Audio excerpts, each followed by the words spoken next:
So, Richard Reinert, Citation Capital Management, glad to have you on the show.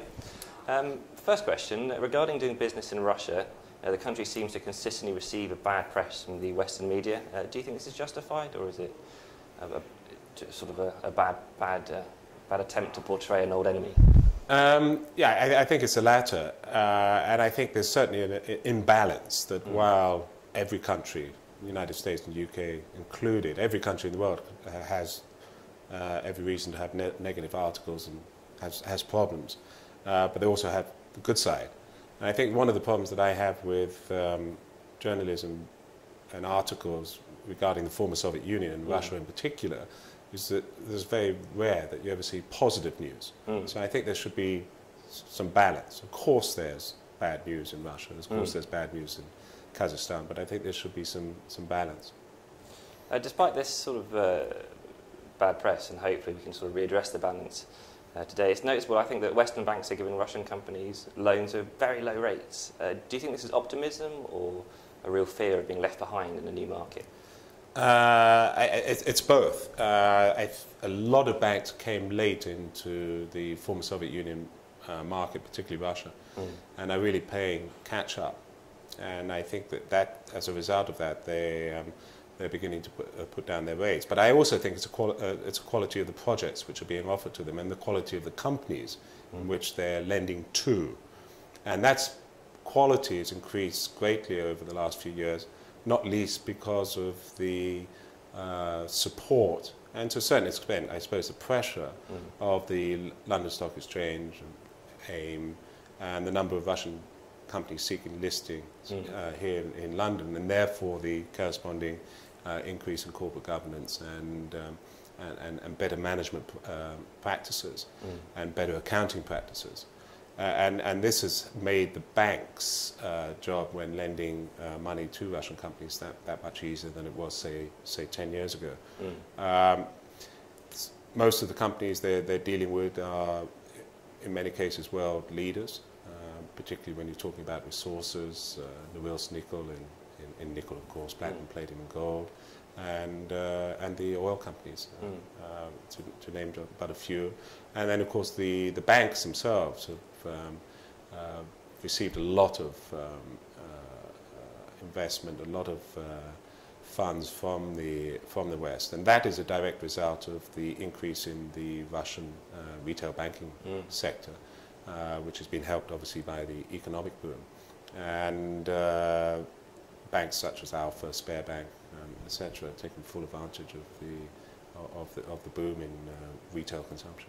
So there's definitely not going to be another 1998 sort of crisis, but do you think there are other problems lurking beneath the surface that might catch people unaware? Well, I think history will say never, but at the moment, certainly with respect to what's happening in the West and subprime mortgage problems in the United States, which has crept into other developed markets and made the credit market extremely difficult and extremely tight, and has caused a reduction in activity in the private equity area in particular. Of course, the developing countries have not had that same problem, that they, wrongly or rightly, were not so up the sophistication curve in terms of the fixed income market. And so they don't have that problem, they don't have that liability. They, of course, still are part of the global economy and still are part of any credit crisis, so that if international banks reduce their lending, whether it's Russia or whether it's their home market, everyone will be affected. But in terms of actual losses, you will not see that in the former Soviet Union. Okay. I think one thing we can't avoid, though, is next year's the 2008 elections in Russia. I mean, do you think it's going to have a positive impact on potential direct foreign investment? Or? Well, I think you're already seeing that now. That it's a very good question, because we certainly here believe that the reason that the Russian stock market has been so flat the last 12 months, it's up year to date approximately 10%. You look at China up 180%, look at Brazil up 64%. The reason why Russia's been so flat is what we call a negative or political discount, because international investors view the current political landscape as troublesome. And they're very uncertain about what is going to happen post-Putin.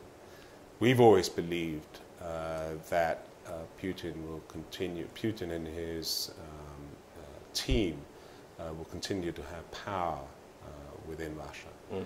And our thoughts were supported about a month ago when Putin announced that he was going to lead a party and that he was going to become a potential prime minister. And then potentially after 4 years again seek election as a president, which is allowable under the current Russian constitution. So we really do believe that the next 5 to 10 years there will be very much a common theme in politics, which can only be good to the Russian economy because it means the policies of today will continue in the future. And those policies, as you can see from the very positive economic figures, have shown to be good for the country as it is today. So how do you hope personally for Citation to take advantage of these opportunities that are coming up in the next few years? Have you got big plans? Yep, we're launching a fund, a hedge fund, with our joint venture partners, Arbat Capital, which is a small Russian-based investment company, has numerous analysts on the ground. And we will be looking to invest our investors' monies in second, third-tier Russian former Soviet Union companies.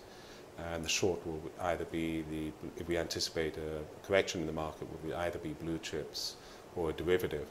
And we'll be very much looking at the infrastructure play.